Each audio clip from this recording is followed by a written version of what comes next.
それではソフトギアが開発するオンラインゲーム開発ソリューションストリックスクラウドと Unity を使ってオンラインアクションゲームを開発していきます。ストリックスクラウドはクラウド提供するオンラインゲーム開発ソリューションです。ウェブ上のクリック操作だけでサーバーをセットアップできる仕組みになっています。また Unity SDK をプラグイン提供していますので短時間でオンラインゲームを作ることができます。本日はシングルプレイのゲームをストリックスクラウドを使ってオンラインゲームにしていきます。はい、こちらがですねシングルプレイヤーのゲームとなっています。Unity ちゃんのアセットを使って作ったアクションゲーム風な、プロジェクトになってまして、キャラクターの移動であったりクリックすることで弾を撃ったりすることができるようになっています。またですね、自分に弾が当たった時はこの緑色のバーが減っていって、0になると死ぬみたいな、ゲームの基本部分を実装したものになっています。でこの状態ではですね、まだ通信機能は一切入っておりませんので、ここにストリックスを入れていくことで、オンラインゲームにしていきたいと思います。ではですね、まず通信に必要となるサーバーを作りたいと思いますので、ウェブブラウザの方でですねこちらから、サーバーのセットアップをしていきます。こちらがストリックスクラウドのウェブコンソール画面になっていますので、まずはログインします。でログインしますと、このような画面になります。で、まずはですねアプリケーションというものを作ります。アプリケーションは、プロジェクトごとにサーバーを管理するための仕組みですね。でこれでアプリケーションを作成しました。で作成したアプリケーションを、クリックしますとですねここにサーバーの一覧が表示されるんですけれども、まだサーバーは作ってない状態ですので何も表示されていません。でこのクラスター作成ボタンを押すことでサーバーを作成することができます。ボタンを押しますとこのようなポップアップが表示されまして、リージョンと、サーバーのスペックですねを選択することができるようになっています。今回はこの設定で、サーバーを作成します。でボタンを押しますと、サーバーの作成が始まりまして、今作成しています。でこちらのサーバーなんですけれども、すでにですねマッチングの機能であったり、ルームにいる他のメンバーに、通信を行ったり、ゲーム中のオブジェクトを通信同期させるみたいな機能がすでに実装されてますのでサーバーを立ち上げるだけで、これらの機能が使えるようになります。またですね、こちらの追加ボタンがありまして、これでサーバーを追加したりすることもできます。今回はですね1台しか必要ありませんので、キャンセルを押します。で、これでサーバーの準備ができましたので、Unity の方に戻りたいと思います。先ほど作成した、サーバーに接続するためにまずはですね、Unity にアセットをインポートして、ストリックスの機能を使えるようにしていきます。この StrixUnitySDK.Unity パッケージというものですねこちらをインポートします。とこの中には、Strix の DLL や、便利なプレハブが入ってますので、これらをインポートするだけで、簡単にオンラインゲームが作れるようになります。はい、これでインポートが終わりました。でここに Strixの、DLL だとか、プレハブが追加されています。で次にですね、先ほど作成したサーバーへの、接続処理を作ります。こちらの StrixConnectUI.prehab というものがありまして、これを C にドロップすると、このようなですねサーバーへの接続用の画面が出来上がります。でこちらのインスペクターにですねサーバー接続先のホストアドレスとアプリケーション ID をセットする場所がありますので、ここに先ほど作成したサーバーのアドレスをコピーしていきます。こちらですね、マスターホスト名っていうところにアドレスが表示されていますので、これをコピーします。あとですね、アプリケーション ID というものもコピーしていきます。これでコピーしてサーバーへの接続設定ができました。でこれでサーバーへ接続できるようになるんですけれども、接続状態が分かりやすいようにですね、デバッグ用の GUI も追加します。こちらのストリクスデバッグルームインフォ UI というものですね。これを C にドロップしますと、このようなサーバーへの接続状態が表示されるデバッグウィンドウが表示されました。これで、サーバーに接続できるかどうか確認してみたいと思います。で再生しますとですね、まだこの状態ではサーバーへの接続は行っておりませんので、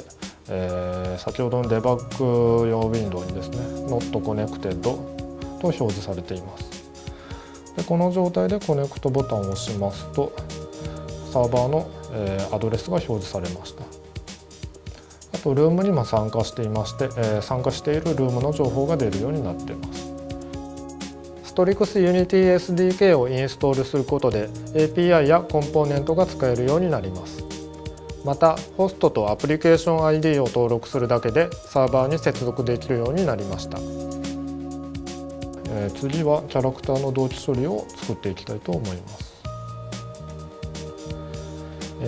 Strix にはレプリカという機能がありまして、このレプリカという機能を使うことで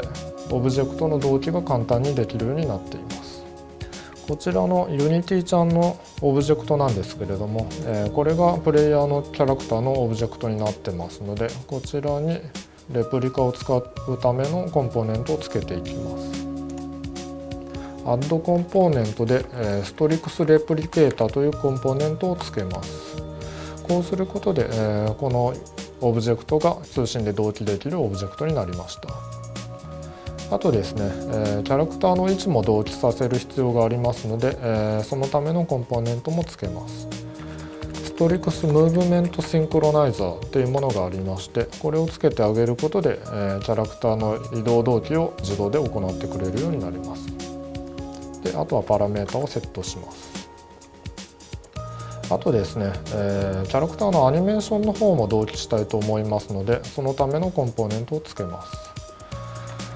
Strix Animation Synchronizer というものがありまして、これをつけることでアニメーションの状態を自動で同期してくれるようになります。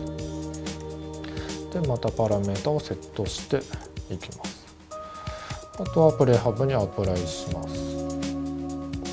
これで、キャラクターの同期のコンポーネントをつけましたが、あと一部スクリプトの方も修正していきます。というのもですね、一部のスクリプトで、キャラクターの位置を動かすスクリプトがあるんですけれども、この状態だと他人が所有しているキャラクターまで動かしてしまうんですね。ですので位置を動かす処理を、自分が所有しているキャラクターだけ動かすように変更します。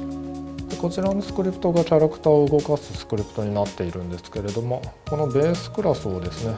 通常のモノビヘイビアからストリクスビヘイビアというものに変更します。こうすることでこのスクリプト内でストリクスの機能が使えるようになります。あとですね、フィックストアップデート、ここにキャラクターを動かす処理が書いてあるんですけれども、これを自分が所有しているキャラクターの場合だけ動かすようにスクリプトを変更します。isLocal というプロパティがありまして、これを使うことでこのオブジェクトが自分が所有しているオブジェクトかどうかが分かりますので、自分が所有していない場合はリターンして処理を行わないようにしました。ここまででキャラクターの移動同期の処理ができているはずですので、ビルドして確認してみます。今ビルドしています。で、ビルドしたクライアントで立ち上げて接続します。あともう1体ですね、Unity の方でも再生して接続しますと、このようにですね、キャラクターが2体現れました。でこの状態でですね、左のキャラクターを動かしてみますと、このように右の方でもキャラクターが動いているのが見えると思います。で逆もやってみますと、右のキャラクターを動かすと左の方でも動く。Strix Unity SDK のコンポーネントを利用するだけでキャラクターの位置やアニメーションの同期ができました。次は、弾の同期処理を作っていきたいと思います。今弾を打てるんですけれども、右で打ったのが左で出ていないっていったような同期していない状態になってますので、これを同期するようにしていきます。弾の同期なんですけれども、まず弾のプレハブを選択します。こちらのブレッドっていうプレハブが弾のプレハブなんですけれども、ここにですね、先ほどと同様にレプリカの機能を使って同期できるようにしていきます。でまずストリクスレプリケータをつけます。これによって同期できるオブジェクトになります。あとですね、今度は物理的なオブジェクトの移動同期に適したコンポーネントをつけます。ストリクストランスフォームシンクロナイザーというものがありまして、これをつけることによって物理的なオブジェクトの移動同期を簡単に実装してくれます。またスクリプトの方も一部修正します。この Firebullet っていうスクリプトですね、こちらが弾を撃つための処理を記述してあるスクリプトになってますので、また自分が所有しているキャラクターからだけ弾を発射するようにスクリプトを編集していきます。で先ほどと同様にですね、ベースクラスのモノビヘイビアをストリクスビヘイビアに変更します。これでストリクスの機能が使えるようになります。あとですね、アップデートの中で弾を発射する処理が記述してあるんですけれども、ここを、自分が所有しているキャラクターの場合だけ弾を発射するようにNot is local の時にリターンするようにして、自分が所有しているキャラクターのだけから弾を発射するように変更しました。これで弾の同期ができているはずですので、またビルドして動作を確認してみます。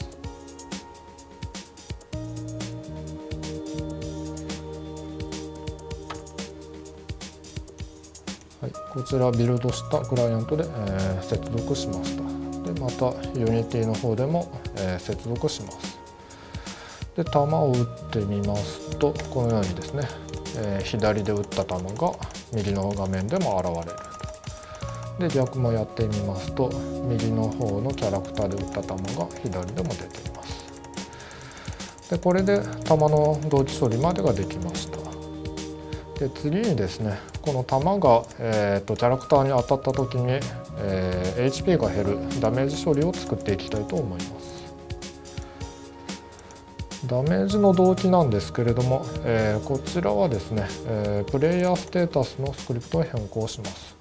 こちらのプレイヤーステータススクリプトで、HP の管理をやっていますので、HP の管理の処理を同期できるようにしていきます。でまた先ほどと同様にですね、ベースクラスのモノビヘイビアをストリクスビヘイビアに変更します。で次にですね、このヘルスっていう変数ですね、こちらが HP の変数になってますので、これを同期可能な変数にしていきます。ストリクスにはですね、ストリクスシンクフィールドっていうアトリビュートがありまして、これを変数の前につけてあげることで、このヘルスの値が変更された時に、その変更を自動で通信で同期して、他人の画面上でも HP が減った状態に同期されるようになります。あとですね、弾が当たった時のダメージが減る処理を同期できるようにしていきます。このオンヒットっていう関数ですね、ここで当たった時の処理を行っているんですけれども、こちらを、今度は RPC の機能を使って同期できるようにしていきます。RPC はリモートプロシージャーコールのことですね。この RPC 機能を使うことで、通信越しに他人のプレイヤーの画面上で関数を呼び出すことができるようになります。でストリクスではですね、ストリクス RPC っていうアトリビュートがありまして、これを関数の前につけてあげることで RPC 呼び出しが可能な関数になります。でこの RPC 機能を使って処理を変更していきます。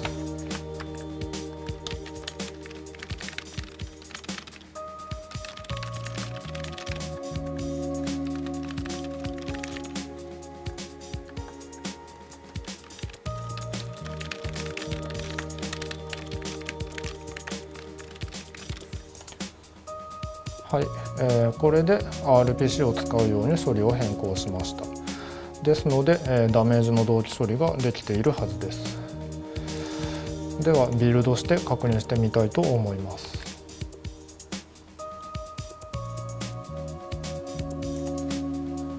はい、では弾を当ててみますと、このようにですね、左のキャラクターが撃った弾が右のキャラクターに当たって、HP が減って死ぬみたいな処理が同期されるようになってます。逆もやってみますと、右で撃った弾が当たって、左のキャラクターが倒れましたね。ストリクス RPC アトリビュートをつけることで通信越しに関数を呼び出し、ダメージの同期ができるようになりました。次にですね、今度は NPC の同期処理を作っていきたいと思います。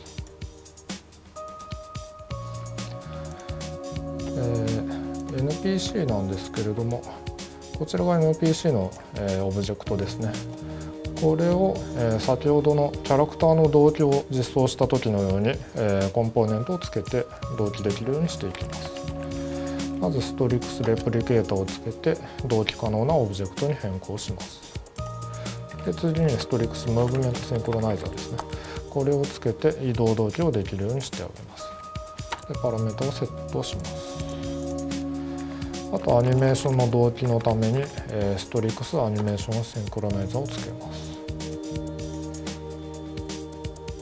で、パラメータをセットします。で、あとパラメータをちょっと調整していきます。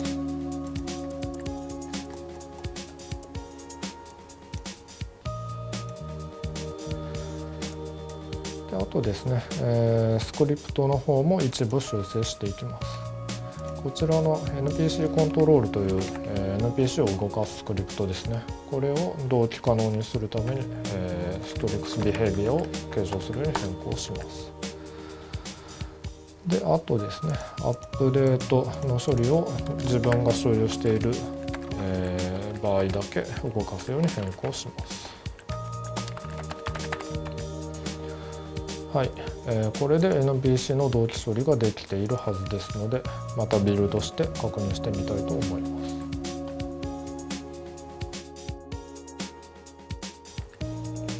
す。はい、こちらの NPC ですね、が左の画面と右の画面で、同じタイミングで弾を発射しています。で、ダメージを与えると、このように減っていって、同時に倒れましたね。このように NPC の同期がまたコンポーネントをつけて実装できました。あとこれで大体の処理は終わったんですけれども、最後にですね、もうちょっとゲームらしくするために NPC の数を増やしてみたいと思います。NPC はですね、プレハブの方に設定が終わった状態になってますので、これをシーンに追加していくだけで、NPC の数を増やすことができるようになります。で、ビルドして確認してみます。今回はですね、3プレイヤーでの、通信同期を確認してみたいので、3クライアント立ち上げてみます。